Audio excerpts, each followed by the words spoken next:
Welcome back to Friday Night at the Barbell, Season 2, Episode 11 with Madi Cheever, Registered Dietitian and Diabetes Expert.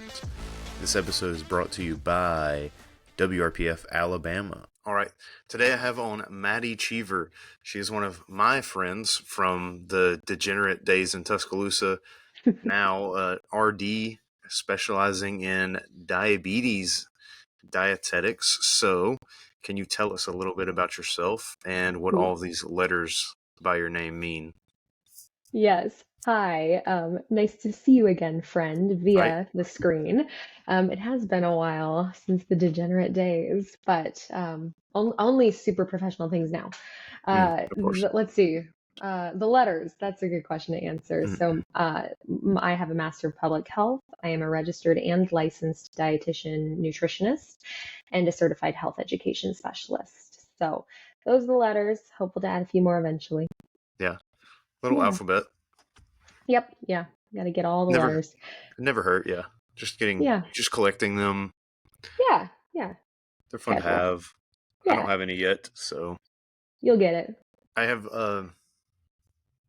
little P, little T, personal trainer, Ooh, I but like it. That's a win. that'll never be added. I know the letters that you will add once you have them, so I'm excited for Hopefully, you. yes. This Oh, 2 years it'll from happen. now, so we'll see. So tell us why diabetes was your ideal specialty. Yes. Yeah. I love diabetes. Just kidding. I actually kind of hate it, which is why I'm in it. I was diagnosed with type 1 myself when I had just turned 14, so I was awkward middle schooler to begin with, and then I got diabetes. Some things So haven't that's, changed. yeah, basically. Yeah. I was telling the worst jokes the other day, and yesterday I was on a call with like several of the people I work with, and they were all like, we were doing a Q&A, and I was like, if you don't ask questions, you will get bad jokes. And anyways, they were really, really excited to ask questions after one joke. I don't know what happened, but yeah, so type 1 is one of my passions simply because it is something that speaks to me very personally. And I feel like I got relatively lucky with my diagnosis journey, but if knowing now what I know, I wish I would have had a me back then in the start. And so I'm doing this because I want to be able to be that person for someone else. So I work with everyone from anyone newly diagnosed, anyone who's had diabetes for 30 years. I really just help people who have diabetes take charge of their diabetes management independently without the advice of an outdated endocrinologist through innovative blood sugar optimization strategies and then a lot of foundation with nutrition and physical activity. Yes. Something else interesting, I think, is that you're a triplet Mm-hmm. and only one of you got cursed. Yeah. Good for them. It's okay.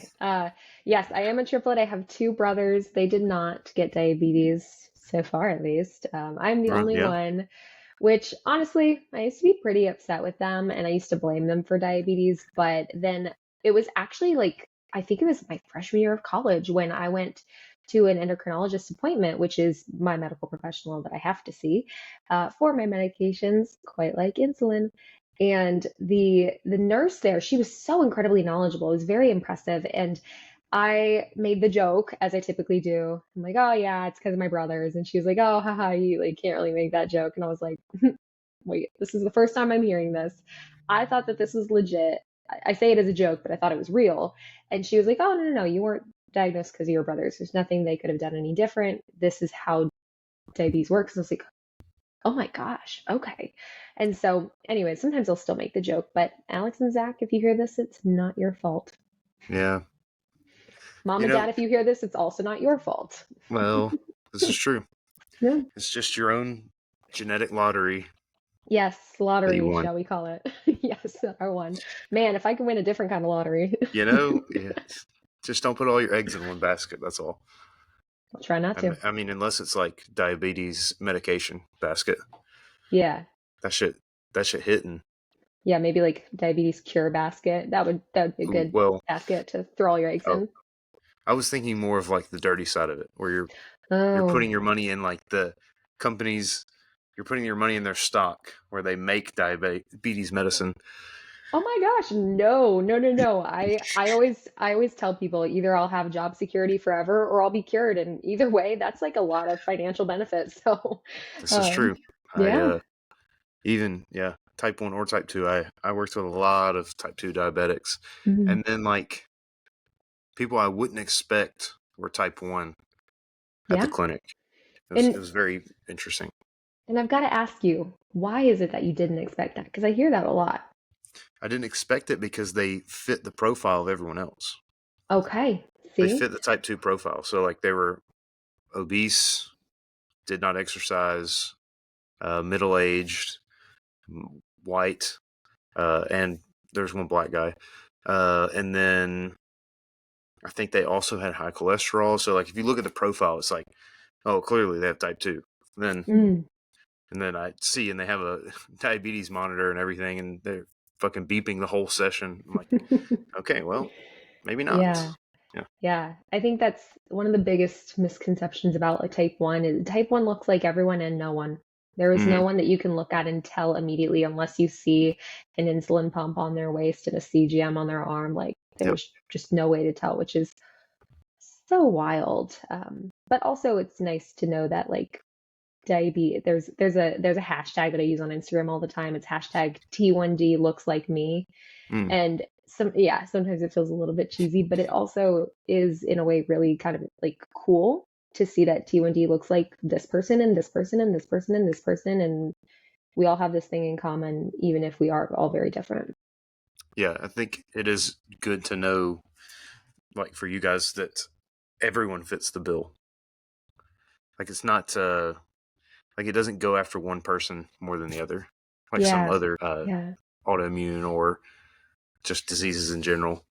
Yeah. So beautiful and so terrifying. I mean, you're doing pretty well. I don't know if Thank it'll be you. terrifying. What are some unique challenges you think you've faced as opposed to your peers, maybe in school or now as an adult in a, I guess you might be working from home mostly now, but if you've ever worked in an office, like what was different? Yeah.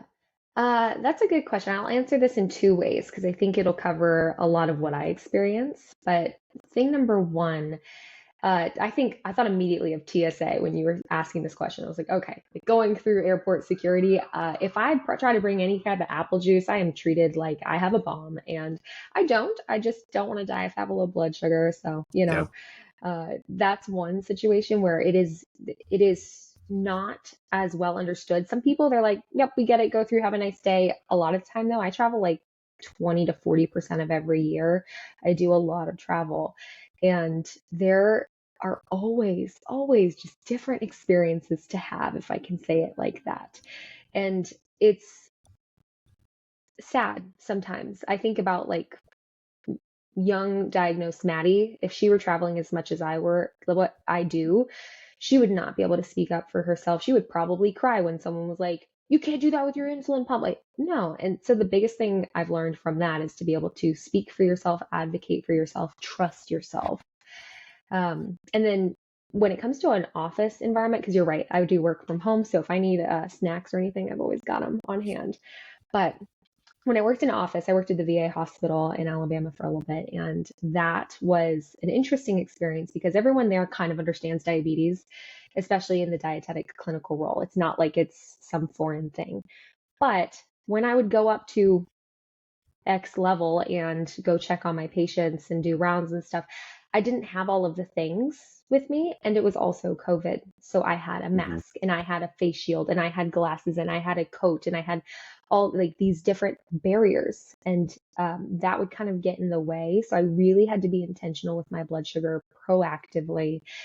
And sometimes it was a little bit anxiety producing, I should say, because now I'm Yeah. pretty confident. Like, worst case scenario, I've just taken my pump out and I've checked my blood sugar. That's all it took during this conversation right now. Right. But in that situation, it's a bit different. Well, let's get into a little bit of a science lesson then and Yes. tell people what type 1 diabetes is and then versus type 2. Yeah. Because like you said, a lot of people don't know the difference or they don't know why you have an insulin pump to begin with. Right. Yes. So, type 1 diabetes is an autoimmune disease. Basically, what this means is our body's immune system attacks certain cells, specifically the beta cells of the pancreas. The beta cells are what produce our insulin. So, when those are attacked and then they die, boo, sad, then you need an insulin pump or some type of external exogenous insulin. So, I can take shots or I can have my insulin pump. I've got mine right here. But that is how I get my insulin. Your body does that for you. My body now does not. So it's on me. Type 2 diabetes is more so related to either insulin resistance or not producing enough insulin, but the insulin production is still there and the beta cells are still relatively alive and well, if I can say it like that. So that's a little bit about the difference. Within type 2, a lot of the management, there are a lot of medications to consider, but at its core, at its foundation, lifestyle is really key. So being physically active, eating really awesome foods, making sure to get enough sleep, managing stress. And I could go on and on with a list of a million things, but those are just some hard hitters to start. That being said, though, I like to clarify because type 1 and type 2, I think a lot of people have a stigma of like, oh, you have type 2 diabetes, it's your fault. Like you did something wrong. You aren't, whatever, X, Y, or Z. Like it's all about what they didn't do. You can have genetic predisposition to type 2 as well. So it can be very difficult to avoid. Um, but it's not necessarily that it is lifestyle alone. Lifestyle is a huge aspect, but you need lifestyle no matter if you have type 1, type 2, or no diabetes or some other medical condition. Lifestyle is so essential. So a little bit of a side comment there, but hopefully that explains a little bit about the difference between type 1 and type 2. Yeah, I think it does. It's just, a lot of people are like, they think, especially in the South, they think about diabetes and their grandparents come into their brain, Yes. right? They don't think of someone like you that is just like them. Yeah. Yeah. Which sometimes I think scares people, but a lot of the times I'll get comments of, oh, you have diabetes? How old are you? Oh, you have diabetes, but you're not fat. Oh, you have like a lot of oh, you have diabetes, so you can't eat sugar. Like all of the above are Yeah, wrong. So you can look like anyone. You can do anything. You just have to learn how to manage it very well. That's a big thing that I advocate for in what I do with my own business. Is hey, live your life, incorporate good strategies. You'll figure it out. You'll get there. I don't want to take away from someone's life just because there's diabetes in the mix. Like, sure, yes, diabetes is there. We got to figure that out at the foundation. But like, we can do anything. It doesn't have to stop us. I think the only thing it stops you from is like super deep sea diving if you have an insulin pump. Other right. than that, I can't think of any. And that might have changed too. So if anyone has info there, find me. But I think that's the only thing I can think of that you really maybe possibly could avoid for your health benefit. Yeah, I think, it's all under the sea. That's a pretty tough one for anyone. True, true. At Lots some can go pressure, wrong. everyone is going to be struggling. Yeah. Yes. Just maybe no, what was it? No looking at the Titanic, Yeah. regardless. Yeah. Exactly. Sidebar, did you hear there's some other rich billionaire that's making another submarine to show people that it's safe? Yes, who was I talking about this with? I was talking about this with some I don't know. friends the other day. It, when were we talking? Oh gosh, okay. I won't even bother you with me trying to remember when we were talking about this. But yes, and I feel like it's kind of wild, but good for them if they have that kind of money. If you hear this, if you want to, like give me $1 million for fun, that's cool too. Well, don't worry, they will not hear this. So Dang it. I can almost guarantee that. Oh, we could try. We could try. Two things are going to be true at the end of this. They are not going to listen, and you are still going to have diabetes. So, Woo! That's very true. I love it. Not acceptable. How does type 1 diabetes affect like your fitness and nutrition approach? Just kind of in general synopsis. Yeah, this one could take a while. I'll Yeah. try to keep it pretty brief, I think.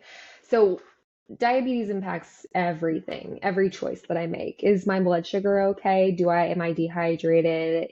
Do I have insulin on board? All of a sudden, there's 1,000,001 factors to consider for my blood sugar, and that is what makes me able or unable to do different things. So for nutrition, for food things, I think if maybe a good example that I think a lot of the population that you kind of cater to would appreciate knowing is, let's say I'm on some hardcore macros. Let's just talk about that for a second. What if at the end of the day, I hit my macros with perfection and then I have a low blood sugar? I don't have an option. I have to have some carb.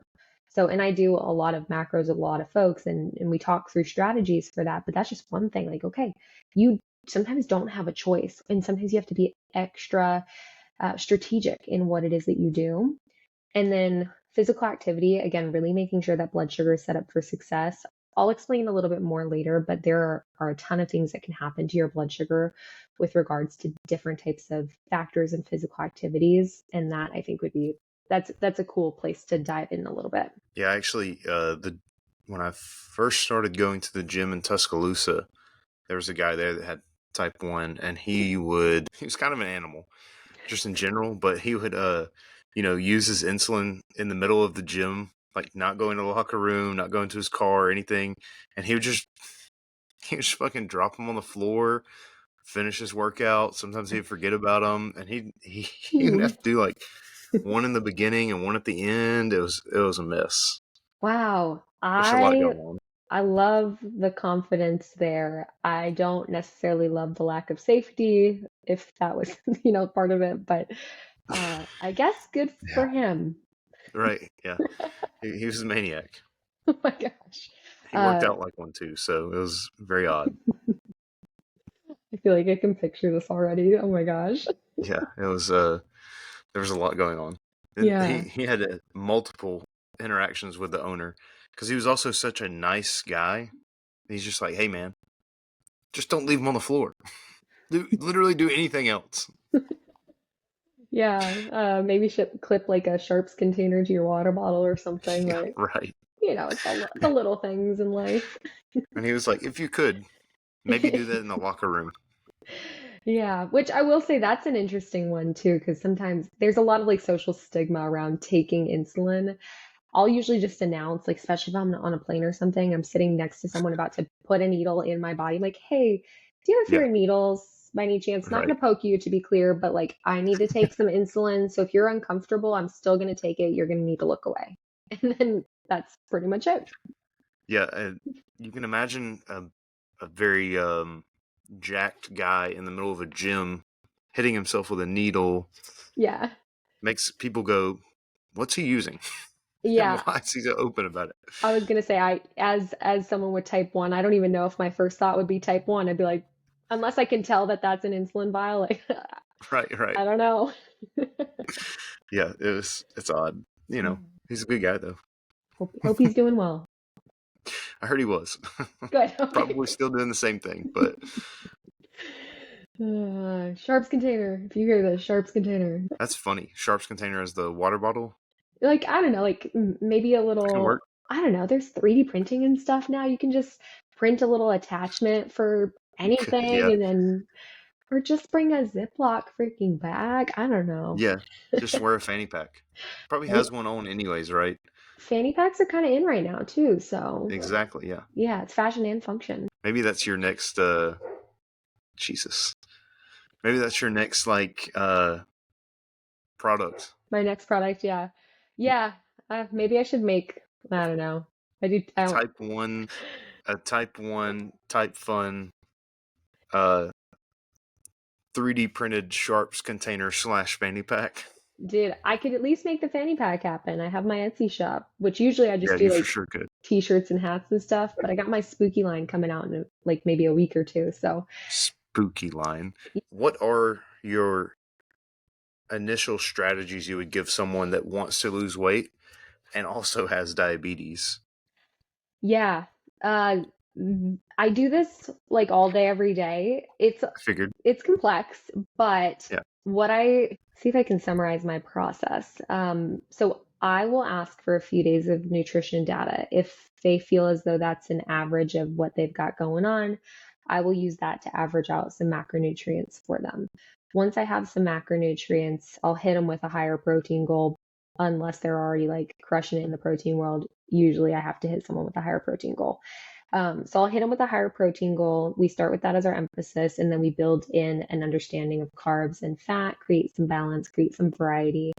I like to do the whole dietitian thing too. So really want to focus on, of course, macros quantity and also nutrition quality. So vitamins, minerals, phytonutrients. If anyone has a nerdy question, I have a nerdy answer probably. And if I don't have an answer, I always promise some research. So that's what I do in the nutrition side. And then once we get them in their macros where we want them to be, usually it's a little bit of an increase at first, and then I'll hit them with some intermittent deficits. And then, so we'll do like maintenance deficits, depends on the time, depends on their life, depends on the macros. But we'll do these short fasts or intermittent calorie deficits, and then eventually close the window. So we kind of basically what we're doing is prioritizing metabolism during this process and quality nutrition and making sure blood sugar is managed so that long term they can maintain their results as well. Did that answer your full question? I think I didn't. Yeah. So like what is the strategy for like just losing weight out the gate? I know Yeah. what you said is very similar for anyone. Yeah. I mean, I don't think there's any difference there really, but where would diabetes change that process? Yeah, good question. Okay, so I think within the momentary maintenance phases and deficit phases, the deficit specifically is where we can see a little bit of insulin sensitivity. And then as the ball gets rolling, once we see that weight loss, like once we're here and we start seeing this happening, then what we notice is greater insulin sensitivity, excuse me, overall. And so when we have that, what we have to consider, pretty much we stick with the nutrition game plan, but then we just update insulin pump settings or carb ratios, correction factors, target blood sugar, anything that might be advantageous for them. And there's a ton of ways that we do that. So I won't go into that, but basically now we manipulate the insulin related to how they're responding as it correlates to one, their macronutrients, and two, their overall weight loss or body recomposition is technically what I focus on. Hey everyone, hope you're enjoying the podcast episode. I just wanted to come on here and thank WRPF Alabama for being our sponsor for this episode. I'm going to show you how to find the website, wrpfalabama.com. If you're watching, you can see it here in the browser. Upcoming meets. Next up is the Maverick Mayhem 3 tested and non-tested event. Registration is open. Go sign up October 12th. Saturday, October 12th in Millbrook. That's outside of Montgomery. Another good site to know about. If you're listening, that was wrpfalabama.com. Another good site to know is the Facebook page. So the Facebook group actually is private, but they update everything about Alabama powerlifting in that beyond just meet preps. Also welcoming new members, everything you can apply to join anytime. Heidi will get you in there. So thanks to WRPF Alabama for sponsoring this video. Come out to the meets, support the other lifters. We appreciate it. Thanks. So for diabetes, where does carbohydrate management come in to play, especially with someone, you've got them on track, you found out their macros, you're helping them learn about micros. Yep. And they're also now going to the gym. So where does carbohydrate management come into play while they're also having to worry about Everything the else. insulin management and everyme? Yes, everything. Yeah. Okay, so a few ways I'll answer this. Hopefully I can keep everything in mind. But number one, when we're figuring out the macros, I think something that would be kind of foundational to understand just off the bat is that carbohydrates break down into different categories. One of those categories is fiber. If we're having a lot of fibrous carbohydrates, our insulin game is totally different. So there's a factor to consider. When it comes to the macronutrient distribution, I tend to follow the acceptable macronutrient distribution range and then account for diabetes. So carbohydrates in this example, unless someone has like a different system, but just if someone wants like to generically get started, I do an analysis and then I give them macros based on their average and then work towards more theoretical ideals. So carbohydrates are theoretically 45 to 65% of total calorie intake. I account for much lower to consider diabetes, so somewhere between like 30 to 50% is usually where we're at. 30 to 50% of total calories related to the distribution of our macros. So that is typically where I will take the numbers. And then shoot, there was one thing I was going to say. Uh, I'll circle back to it if I think of it. But does that start to answer the question? Does that bring up another question? No, that answers it. Okay. Just because I guess I'm thinking of it in terms of a normal, quote unquote normal. When I go to the gym and I hear someone talk about their pre-workout meal, Mm-hmm. which is for them, I don't know, 2 rice cakes with peanut butter on them, Sure. something like that. Yeah. That's probably a pretty average pre-workout meal, I would say. Yeah. Is that any different than what you would do for yourself? Yeah, good question. So for myself and for those that I work with, I do recommend a little bit of carb up front. We want some glycogen to work with, all the things. Mm-hmm. Don't want to have starving muscles and don't want to pull from muscle.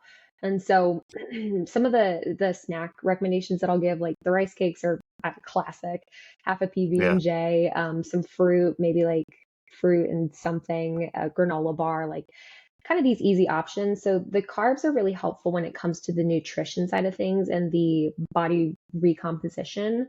The hard part is the insulin because insulin gets a lot more active when you're active. So physical Yeah. activity increases the absorption, increases, I'll just say, the power of that insulin. It's really impressive what it can do.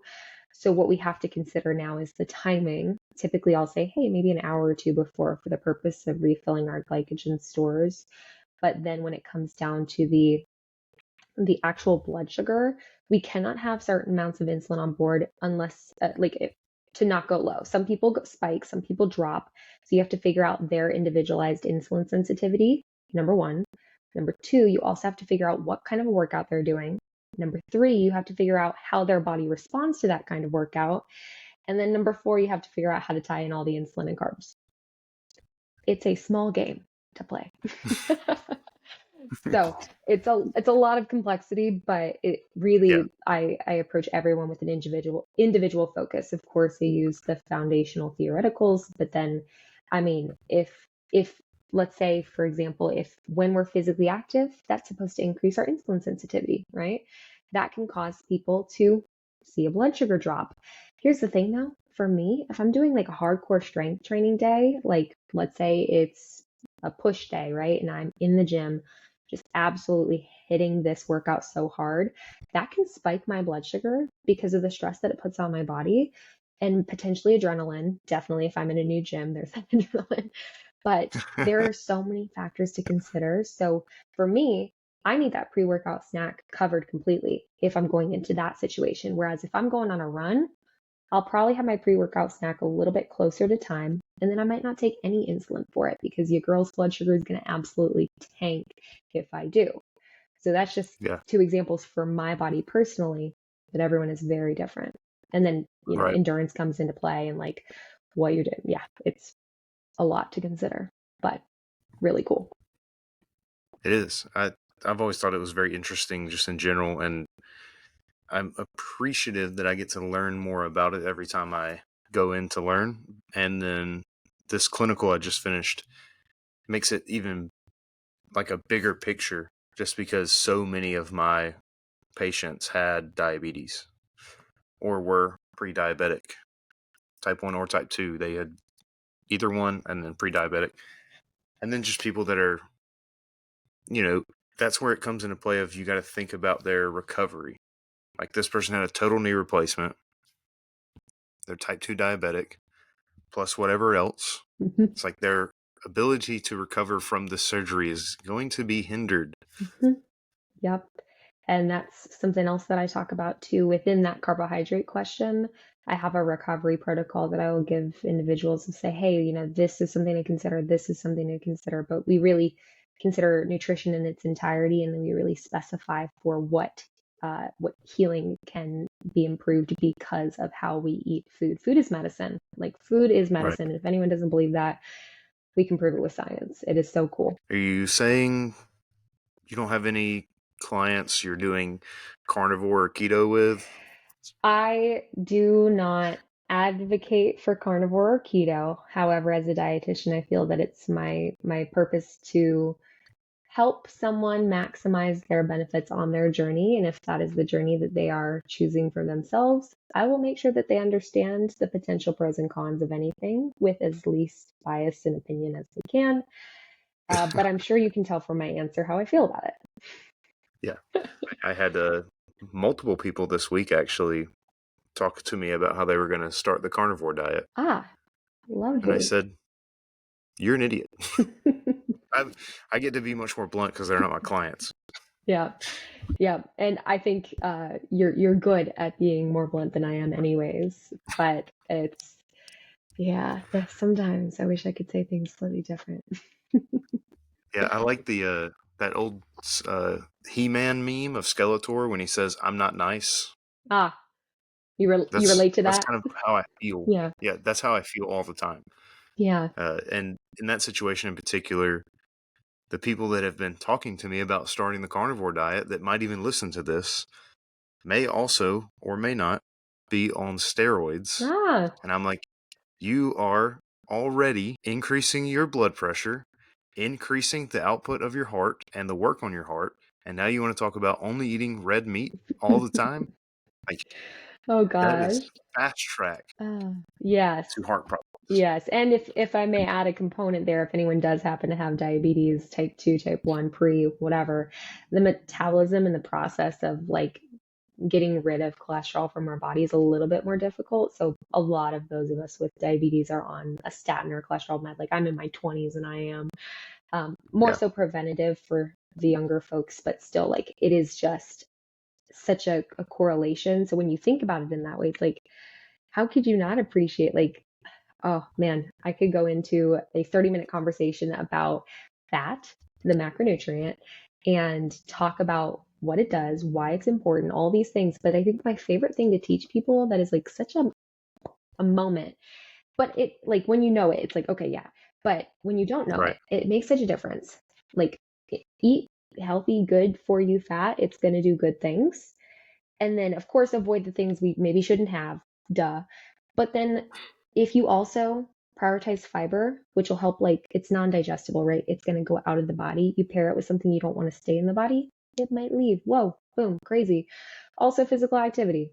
Pairing physical activity and fiber with this carb conversation, now with fat, with physical activity, it's just, it makes the world go round a little bit better. So, if anyone's listening and considering if carbs are the enemy, the answer is no. They bring us a lot of benefit. They can spike blood sugar a little bit, but if you can learn to manage that, that is ideal compared to not having carbs, I think. You know what? That's actually a good transition to something I thought about just now that I didn't ask you All before. right, hit me. The new craze about attacking blood sugar spikes. Ah, Have you seen all of this? I mean, I feel like it is something I've been hit with for years in this industry, but maybe are there any like new details I'm missing, or is there like some product that everyone's I raving just, over? I mean, I just haven't seen it before, I guess. I thought it was a new craze because Oh, people are like legitimately hammering it on social media now. yes. And in particular, I'm thinking of the people that buy the blood glucose monitors, right? Yeah. That aren't diabetic. Yeah. It doesn't run in their family. Yeah. They don't have pre. They're just like they eat a fucking pizza and then hit their finger and they're like, "Look at this. Yeah. Look how high my blood sugar is. This is what you're doing to your body." Yeah. Okay. I see the context here. First of all, Yes, pizza yes, is a yes. fun example. If anyone has type 1, we're all giggling together, you know why, but pizza is a wild experience for blood sugar. But yeah, for the people who are getting CGMs, I think it's really awesome to be informed about your health and be informed about what's going on in your body. And who knows, someone who's like, I really care about this blood sugar ish, then okay, cool. They get a CGM, they realize, oh, maybe I should actually care. Great. That being said, though, like blood sugar naturally has spikes and drops, even for someone without diabetes. So like your blood sugar, if you have a bomb meal, first of all, enjoy. Second of all, your blood sugar is going to spike into somewhere in the hundreds, theoretically. If you go into the 200s, like maybe we have more of a conversation about it, but like it's okay. Theoretically, like up to 140 for most situations is kind of what is expected. But like It's so cool to understand blood sugar. Blood sugar data analytics are dope in my opinion, but you know Yeah. me, I'm an absolute nerd. Um, but it's cool. So yes, take care of your health, but also if it's a craze, ask yourself why. And if people are making money based on this trend, is it a health trend or is it money? Because I have a CGM, but I I kind of need it, die if my blood sugar is like too wrong, and that can happen literally any day. If your blood sugar is in range, cool, try it out. Maybe get one CGM, test it out, learn some stuff, keep going. Like have a purpose going in, or have some experimentation that you're wanting to do, or figure out something specific, like use it for a specific reason. Or don't live your best life. And if you have that amount of money, please pay for mine as well. Right. That, that's kind of, yeah, that's kind of where I was coming from. It was more like, I get that maybe people were trying to do an experiment on themselves, but they don't really know what they're looking at. So to Yeah. me, more data isn't always better, Yeah. Yeah. you I know, especially if you're like, I'm talking about the people that are doing that are like fitness, I don't even want to say addicts, but they're like fitness influencer, they count their macros, they eat all their micros, they sleep 8 hours a day, like they're not sick, and then they're like, oh well, I can't spike my blood sugar. It's like, well, I get you can actually, Yeah. because it'll just plummet in 2 hours and you'll be back to normal. It'll be fine. Yes. And blood sugar variation is something that happens literally to everyone. If it doesn't, like, there's probably something else going on there, but Yeah. making sure we don't have too much variation is key. But like even for those of us with type 1, there's a much greater range for what is acceptable. And that goes to show that you can still live a very happy, healthy life. Also, I don't know if we said it, but CGM, I think we've been saying CGM. Just if anyone doesn't know what we're talking about a continuous glucose monitor. It can be worn in many parts of the body, and it just usually uses interstitial fluid to read, technically not blood glucose, but it'll give you estimated blood glucose values to represent what actual. So, see, I said it wrong. So, it'll give you estimations of blood glucose data. So, mine is Yes. here today. Actually, transitioned to G7 gang if anyone knows Dexcom slang, but um, Is that like the plane? well, it's the model. Sorry, I missed it. Uh, I was on a You don't remember the G7 is like a private jet. oh no. You have the G6, the song "Fly Like a G6," Okay. and then you have G7 was Oh, the next model, right? That's you're just now connecting these dots for me. Well, now you have Yeah. possibly content to make with Oh that. heck. So there you Well, go. maybe not though, because I was G6 gang last week, and now I'm not fly like a G6 anymore. But now you're flyer than a G6 because you have a G7. Oh, all Right. right, all See, right. missing the possibilities here. Everything is content. Everything is content.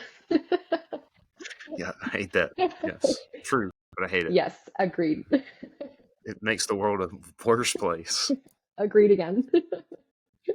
The amount of times I saw just random people on the street when I worked at a bar with you stopping, putting their phone up on a surface to do a TikTok dance in the middle of the Oh street. gosh. And the dances were all the craze then too. So like it was the trend. That was the thing that people were doing. Thankfully that's That not as was much the of the thing. trend, but And I always thought, I, these people don't feel shame. yeah. Well, I mean, They should. I see, here's the thing though. Some people really do make thousands of dollars making that one video. So if they do, go for it. Go them. Good for them. Like, No, I don't want them to make any money. No, and oh, another fun fact we didn't mention: a professional line dancer. But I think dancing in public, yeah. similar to a movie that was made long ago, should be punishable by prison sentence. So Bold. that way we have no more TikTok dances and everyone's happy Oh again. my gosh. Okay. Disagree with the dancing in public thing because of my background.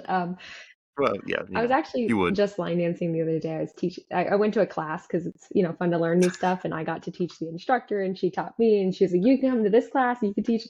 It was really fun. That is Go fun. figure. The scene though out here is not as impressive. We had a lot of good stuff going on, and in Alabama too.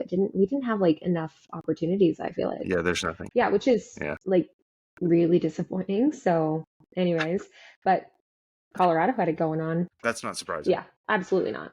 I feel there's a lot of free spirits over there. And a lot of not free spirits. Big military community. Oh, well, they're free in different Yes, ways. really. There's a big spectrum in Colorado. See, what's funny is we hit like everything as we were talking about it. Amazing, phenomenal. Just, kind of keeps rolling.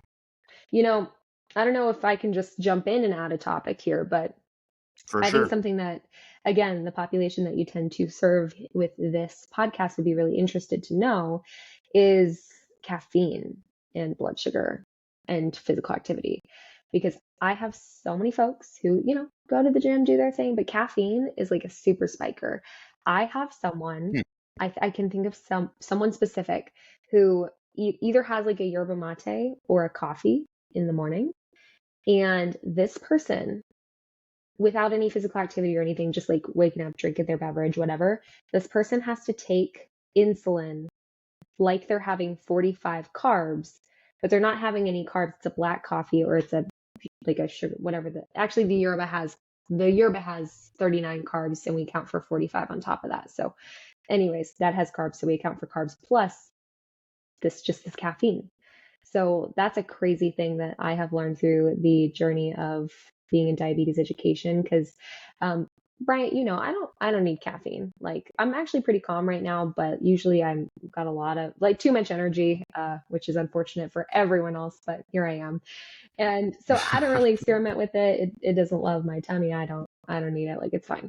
But I have a lot of coffee drinkers. I have a lot of like Red Bull, Monster drink, whatever, pre-workout. Definitely one that contributes. I have someone who I was talking to today, their blood sugar pretty consistently spikes from 100 to 250 every time they have a scoop of pre. We just got to take some insulin for it. But it's something that has really been interesting to learn. And again, that individualization is key. So there is not one size fits all for it. It's truly like, I wish I had an answer. I wish I could be like, here's exactly what to do. But that experimentation or just that knowledge of what has been happening makes a world of a difference. And then if it's the morning or the evening, that plays a whole role too. Well, do you want to nerd out and tell me what the reason behind that mechanism is, or do you know? Good question. I don't know if I have like a really solid, nerdy scientific answer for you, but caffeine could be contributing for several reasons. So, first of all, it could be partially a stress response on the body. It could also be that it could be potentially dehydrating. From there, I feel like there's got to be something more specific that I don't have an answer for. Perhaps like the caffeine molecule does something really super nifty neat that ends up as a blood sugar spike. I'm not sure. Oh, geez, sorry. Um, but it's crazy because some people just need to take like for 10 carbs, and I'm saying that they take insulin like they're having 10 carbs, but it's not carbs. It's just caffeine. So um, Right. it's a wild thing though. And like, okay, sorry, partial segue in this conversation, but something else that makes me think of is like the time of day comment. Cause I don't really drink caffeine, but if I drink it in the morning, usually I'll hang out around 100 blood sugar, give or take, and it'll spike me to 200, or I'll hang out like 180, 200. I'll just hang there. And so I know I have to have insulin. But if I have the same caffeine source in the afternoon, definitely don't need it at that time. But if I do have it, I don't spike the same way. I'll hang out at like 150-ish. So there's a difference there.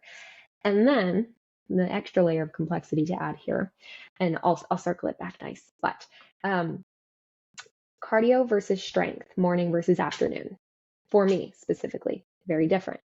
If I do cardio in the morning, I can go for a while and I don't need to stress about my blood sugar. I'm good. If I do cardio in the afternoon, I better hope I had a fruit snack or something before I started. Like it's game over if I didn't. Strength training. If I do strength training in the morning, my blood sugar super spikes. It's ridiculous. I have to have insulin to work out. But if I strength train in the afternoon, stable. I can remember so many times where I've just been working out at like a 130 blood sugar, not going high, not going low, just staying. And it is crazy. So that's a whole nother can of worms to open. Yeah, it is. the caffeine part alone at different times of the day, that just makes me think of possibly like the true blood sugar level, like or the true like carbohydrate energy level is at a certain amount, and then the caffeine is like pseudo carbohydrate inflation occurs. Yeah, Your body is now overproducing or trying to, yeah. something like that. That's kind of where my brain goes, but I don't Yeah, know. maybe we could even think about it in a comparison to the way that fiber or sugar alcohols interact with blood sugar, because Yeah, they can still kind of cause a blood sugar spike, maybe not as much as typical. And some people think fiber means net zero, but that may not be the case for blood sugar specifically. So lots of fun stuff to yeah, consider. or yeah, for diabetes for sure. It's not net zero. I don't really know where that term came around, net zero. I do remember it's. I mean, it was probably the like early 2000s. Probably started. I don't know. Mm, yeah, That's kind of. I feel like 90s, early 2000s, 2010s. There's a lot of food fads that came around oh, and have since gone. always. If food is a trend, again, I ask everyone to ask themselves, is it because it's actually what's that health advantageous, or is it simply because someone can make some good money off of it? Why was fat the enemy in the early 2000s? Why are carbs the enemy right now? Why is protein eventually Yeah, going to be an enemy? Protein used to be an enemy. Oh my gosh, like why? It's because we're cycling through these ideas. So if you've ever found yourself confused about like, oh, what is the correct way to eat? Like there's so much conflicting information. Yeah, they want you to be conflicted because they want your money. That's it. yeah, So sad. definitely. Definitely, if you're looking at like influencers or anything like that, the grocery store to me is almost a different story, just because there's the labels are just all over the Oh, place. You've got your all on the same shelf. You've got your normal option, your low carb, your low fat, normal carb, your no carb, no fat version. It's just yeah, low fat, no fat, yeah, just all the different things all the way across. And then you have on the other side of the board the organics versus not organic, with zero explanation of what organic yeah, means, which is my personal favorite. People won't buy something because it's not organic, but then it's like, yeah, do you even know what it means to be organic? Just that they didn't use as many pesticides? I yeah, They don't care. yeah. They just buy it. Yeah, I'm thinking of the tortilla section of the grocery store right now. Me too. Are you? Yeah. Yeah, the Yeah. added You've fiber, got the sugar alcohols, the added fiber, the veggie wrap, the yeah, this is not a tortilla, but it's a tortilla yes, wrap. yeah. And I think Yeah, pita. that what you just said, that is something I try to teach a lot because the macro goals that we were talking about right earlier, I put people at high protein goals. Why? Body recomposition. Like if you know anything about the Hmm. game, you know protein is a king there. But when it comes to food, I want I said Whole Foods the other day and someone was like the grocery store. I was like, no, like real food, whole foods, like actual foods. And Single single ingredient. ingredient, yes. And if That's what I tell possible, people. yeah, single ingredient. I should start saying that. That's good. Um, see, I've got to switch our lingo sometimes. Thank you. But that's something I try to advocate for too, because sure, you can hit your macros from eating protein bars all day, every day. I have someone who has currently breakfast is 2 protein bars, a protein shake, and a one or two Red Bulls, and that's breakfast. I'm like, you're doing he's crushing the macros. It's phenomenal. It's fantastic. And he's an amazing human. He's so driven. He's so like just wonderful. But we're working on Whole Foods right now, right? We're learning how to get there. Yeah. And this is not the only person that I work with that is like, yeah, I have a protein shake and a protein bar for breakfast. And then for lunch, I have, some the latest and greatest keto snack, and then for dinner, like Whole Foods, you guys. If we could give you the secret, the key, sure, there's some nutrition manipulation that we can do, but just eat real food. Like that is going to solve so many different problems. Unless you have certain problems with certain foods, then there's a whole nother can of worms. Yeah. And a lot of people do, or food allergies, food Yeah, aversions, things like that come yeah, along. But yeah, that's what I normally do. I think the easiest thing, obviously, is just like, hey, let's take away. Let's take away what you normally do for dinner, and let's do single ingredient yeah. foods. Or And then, do what you do, And instead of this, let's just swap that, feels pretty similar. It's slightly different. And then you do that over the course of a few weeks. And then all of a sudden, they finally have that whole food dinner. But it takes a while. Yeah. And I don't know. I don't know if you ever do this, if you ever give like meal plans out or anything, but people will be like, give me a meal plan. I'm like, I can. What are the odds that you're going to care about it or follow it or even read it? And they're like, what do you mean? I'm like, Yeah. I mean, like, I want you to be successful, but let's do this based on what you already know and add a thing here, subtract a thing there, swap this, do that. Like, that's going to be easier for you. It's going to be easier for me. It's going to cause a win. And I mean, sure, maybe a meal plan would Yes. work, but I find it rare because I don't know your actual preferences. Like, what if you're Italian food through and through, and I'm like, here's a bunch of different Asian cuisine. Like, what, like Yeah. you're gonna be like, thanks for nothing, and I'm gonna work on that for a while and be like, yeah, thanks for nothing, thanks for nothing. So, anyways, tangent. That's kind of what I go for too. I definitely don't write a diet meal plan. I can't be bothered, honestly. That's too much work for me. I can barely get programs out on time that aren't diet Yeah, related. I do like to just have conversations throughout the week. Hey, what did you eat today? What are you eating now? Oh, I ate a pack of crackers and a ham sandwich for lunch. It's like, yeah, you're 275 pounds. We need to be doing better for lunch so that you don't rail yourself during dinner. So, like, things like that. yeah, just little But swaps, little swaps.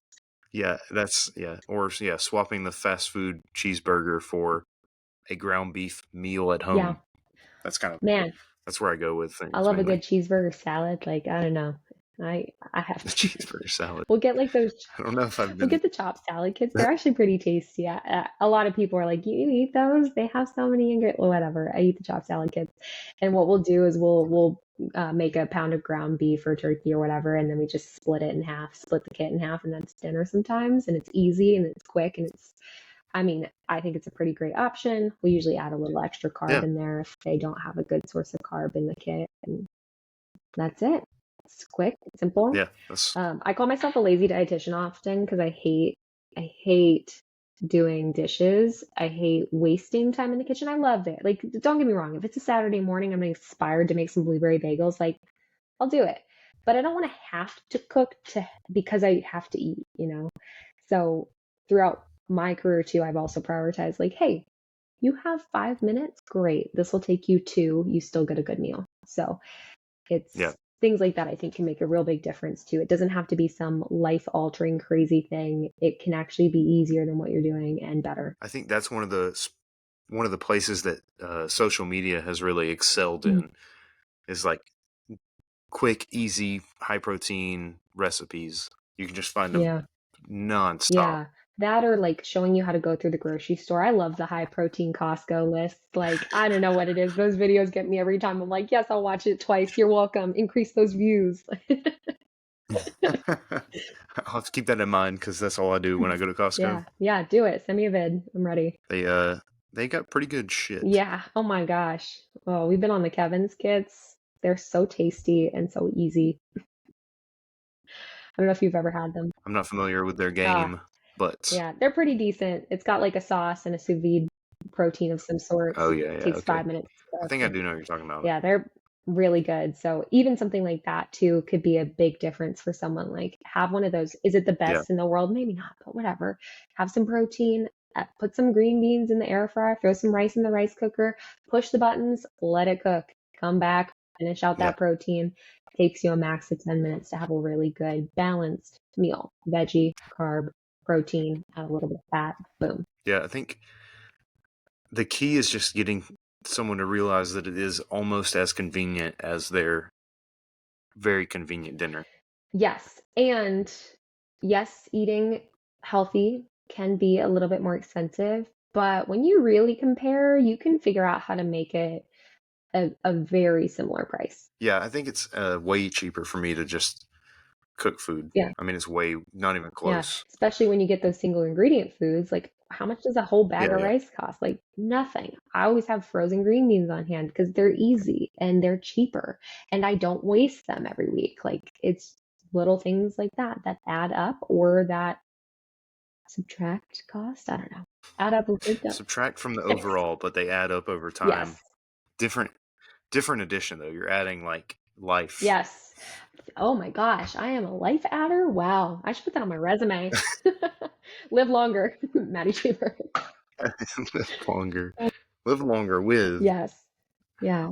One of the influences to my kind of path, he always used to talk about how fitness and diet and everything is just a investment into your physical 401k. Yes. Oh yes. You just make deposits every Yeah. week. Yeah. I love that. If I can add to that Yeah. idea too, something I often teach when I am in my one-on-ones is, okay, let's think about this for a second. Let's use, what's an example? Let's actually, basic example. In America, we have a higher relevance, not the word. Incidence, Incidents. thank you. Relevant. It's very relevant. Incidents of like older adults falling, not being able to get back up. Maybe they've broken something, but they can't get back up. That's the point. And that's because our society is designed to where we don't have to get down on the floor, right? We have these awesome chairs. We sit at the dinner table. We sit on the couch. We get up into bed. We get up into a big truck or whatever it is that you drive.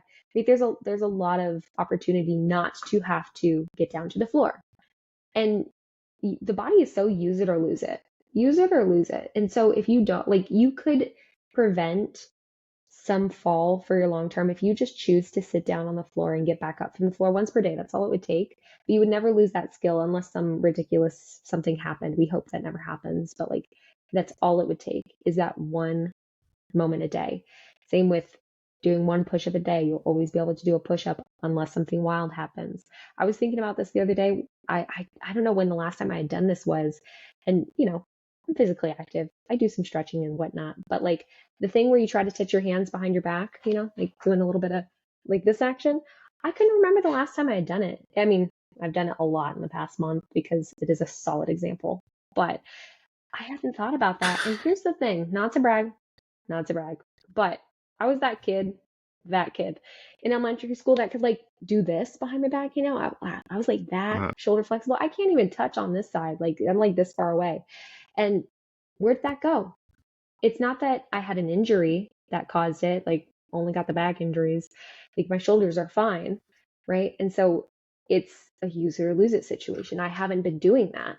Therefore, I can't do it right now. I could gain it back. I've been working on it every day for the past few weeks once I figured this out about my body because it bothers me to my core. But that use it or lose it mentality, Okay. it's right there. So I think that's a cool thing that I've been able to keep in mind is if there's something I want to be able to do, I just have to freaking do it. Yeah. It's interesting goal being able to shake your own hands behind your back, but yeah. You never do that Yeah. stretch. You know what I'm talking about. Well, my brain has been corrupted by physical therapy because that's one of our special tests. So yeah, it's called the Apley Scratch Test. If you ever want to look it I up, will but look it yes, up. that's all I could think of when you just did that. It's like, oh well, okay. But yeah, my brain's been corrupted now. My humor is all physical therapy. My real suggestions on Instagram are all physical therapy memes. It's too much. I get a lot of diabetes content, so I get it. Yeah, it'd be like that. Yeah, it is use it or lose it.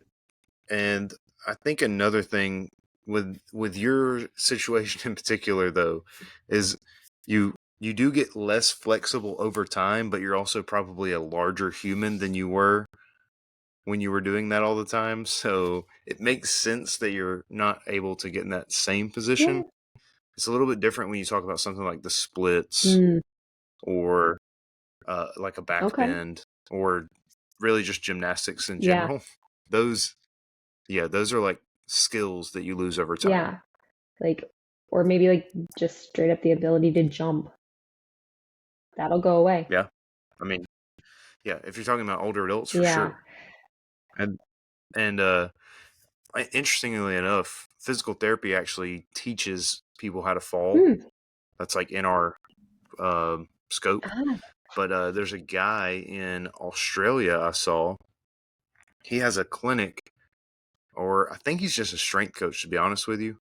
But he has a gym or clinic or whatever, the first 10 minutes of the group training session for his older adults is falling. Oh, cool. I saw a video of it, and they straight up like throwing themselves on the floor and getting back up for 10 straight minutes. Like they have a mat, Wow. but they're like literally like falling back or falling straight down to the side and then working their way back to their feet. And I was like, that is fucking Yeah. genius.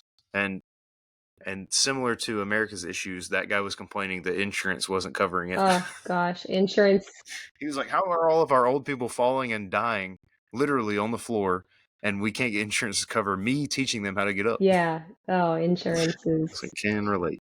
gosh, I have a lot of not nice words for the world of insurance. Yeah, I had an interesting time in my clinical learning about a lot of insurance things, insurance related issues. Fun stuff. Yeah.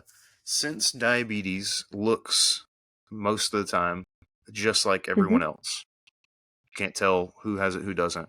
What are some general tips you would give someone that wants to start out getting into shape? Yeah. As they say. Yeah. With diabetes? Or just... It could be both. Okay. Or neither.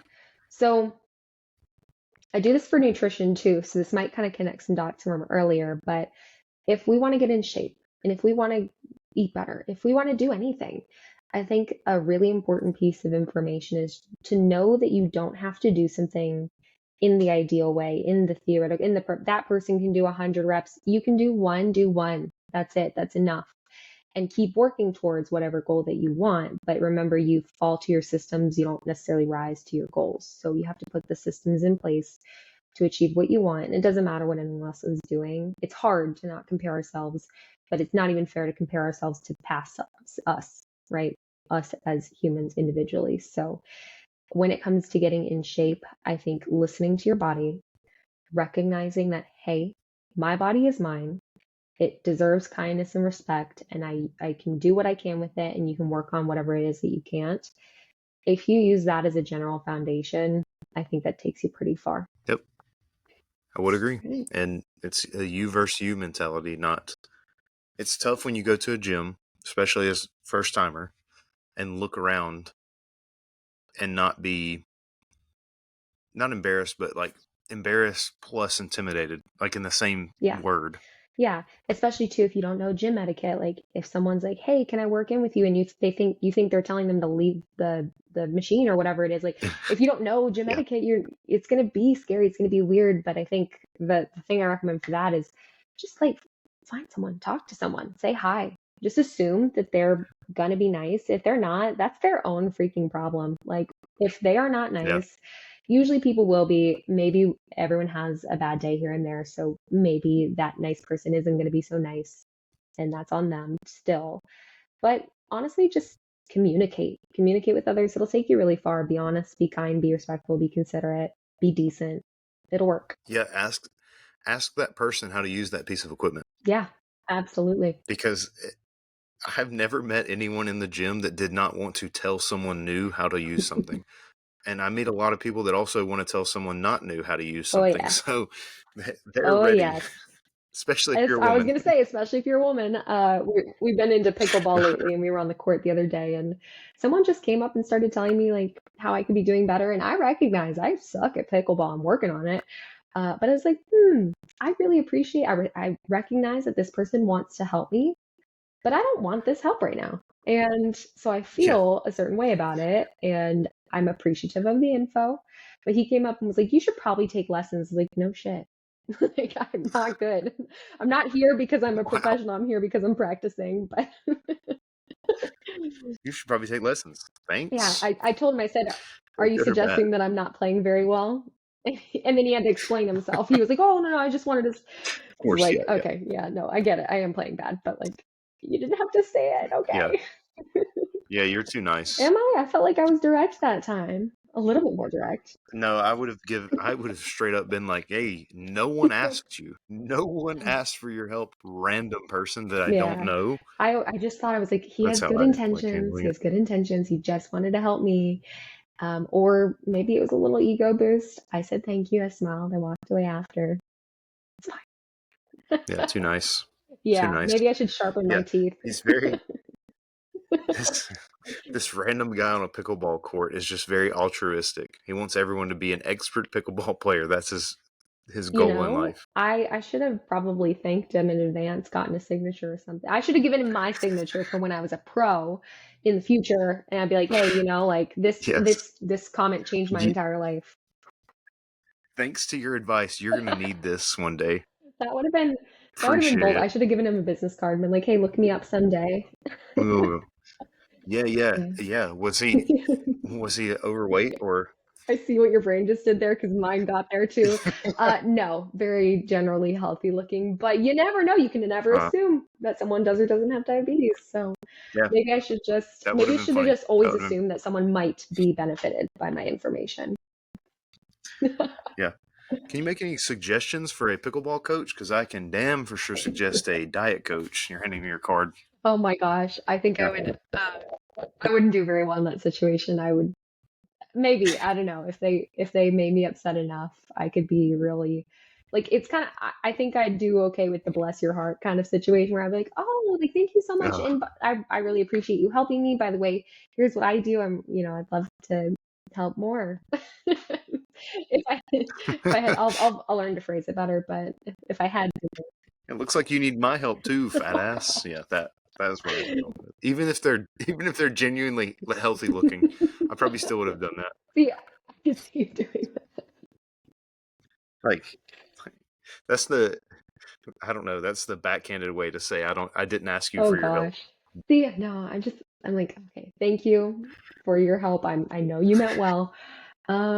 Yeah, if I ever see them again though, I just gotta like spike it in the right area. But right now I'm just learning to make contact with the ball and get it over the net. So, but once I'm good enough to like intentionally put it somewhere on the court, you better watch out.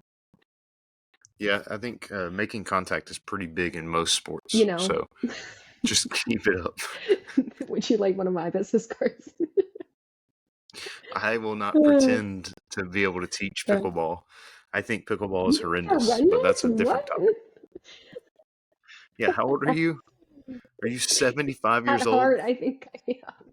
Yes. Come on, get Yeah. out of here. The fastest growing sport in America, plus the Yeah. highest grossing injury rate.